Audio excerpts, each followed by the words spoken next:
మనము జీవితాల్లో అలాగే ఉండాలి. ప్రశాంతంగా సాగిపోతుంటే పిల్లకాయలలాగే ఉండాలి. దుర్మార్గుడు మన కుటుంబం మీద దాడి చేశాడు, మన ఆస్తుల మీద దాడి చేశారంటే తుఫాను గాలి మన సత్తా ఎవడో చూపించాలి. చేతకాని వెళ్ళ కూర్చోకూడదు. అదే రామాయణం జీవితం.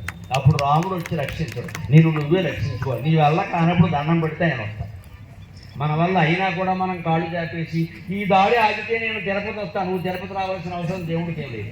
మళ్ళీ నేను రక్షించు. కత్తిపెడ తెస్తావో కర్రపెడ తెస్తావో బయటికి ఆ పౌరుషం చూపించాలి. ముఖ్యంగా మగాళ్ళకి నమస్కారం పెట్టుకోతున్నా కాదు గట్టి తినండి పౌరుషం చూపించండి.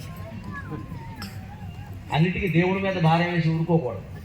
మన కష్టానికి మనం కారణం అవుతున్నాం, వాటికి పరిష్కారం మనం వెతుక్కోవాలి, మనం చెయ్యాలి. ఎప్పుడు దేవుడిని ఆశ్రయించాలంటే మన వల్ల కాదు, కొన్ని కావు, మన వల్ల కావు అని మన వల్ల కావు కదా. మనకేం హనుమంతుల్లో అష్టసిద్ధులే లేవుగా, ఉన్న సిద్ధులే నష్టం అయ్యాయి. అష్టసిద్ధులు ఎక్కడైనా మనకి నష్టసిద్ధులు ఉన్నాయి.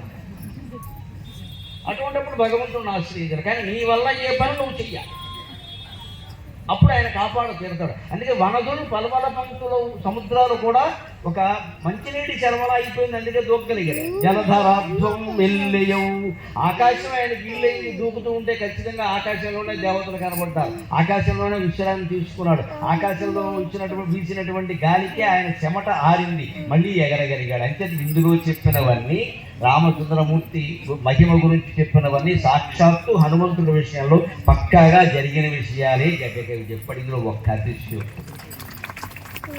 ఎవరికంటే రాజయోగ నిధానంబున, రాజయోగ నిష్ఠతో ఎప్పుడు హనుమంతుడు తన మనస్సులో రామ్ రామ్ రామ్ రామ్ రామ్ అనే జపం చేస్తూనే ఉన్నాడు మహానుభావుడు. హనుమంతుడి యొక్క జీవితంలో రెండే విషయాలు, ఈ రెండు మనం గుర్తుపెట్టుకుంటే జీవితంలో మనకి గుండెపోటు రాదు.